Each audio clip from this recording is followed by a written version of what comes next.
another big breaking story here in Oklahoma. The founders of Epic Charter Schools and their chief financial officer arrested by the OSBI on Thursday and later released on $250,000 bond. Founders Ben Harris and David Cheney and their CFO Josh Brock were booked into custody around 10 o'clock Thursday morning. The OSBI began its investigation almost 10 years ago, and the three men now face 7 felony charges, including racketeering, embezzlement of state funds, conspiracy to commit a felony, submitting false documents, and several others. The OSBI referring to the case as a, quote, a get-rich-quick scheme that cost Oklahoma taxpayers at least $22 million and probably much more. Now, in their statement, the OSBI thanks State Auditor and Inspector Cindy Bird for her help in their investigation. On Thursday, Bird outlined the wrongdoing that led to the charges being filed.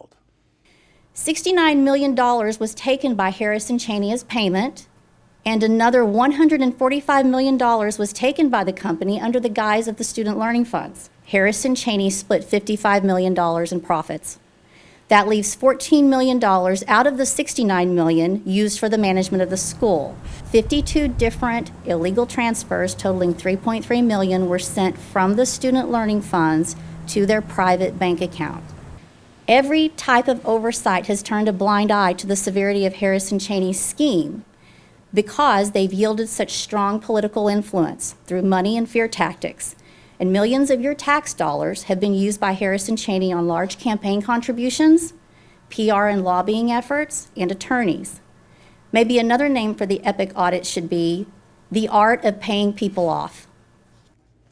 In all, Epic was the target of 3 separate investigations by the OSBI, the state auditor, and the Oklahoma State Department of Education, which released its findings on Tuesday. Taylor Jackson joins with more details on that report. Taylor? Rich, State Superintendent Joy Hoffmeister says their investigation also determined that Epic Charter Schools broke state laws, and she will recommend to the State Board of Education that they be put on probation. The Oklahoma State Department of Education, or OSDE, launched the investigation last year after a whistleblower voiced concerns in September of 2021.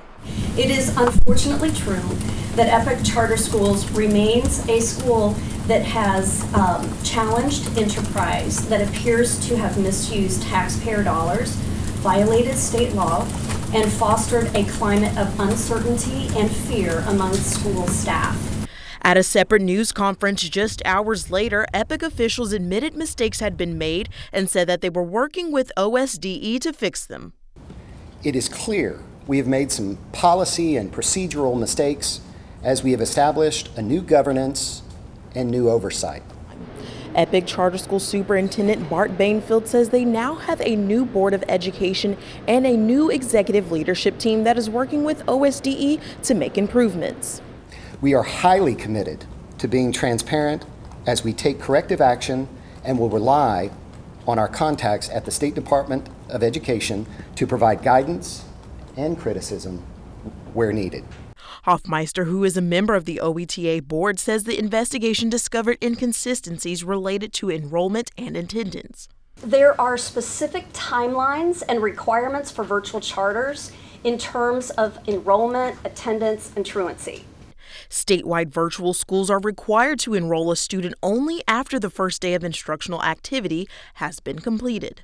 If a student is absent or does not complete instructional activity for 15 days in a row, then the school must withdraw the student on the following day.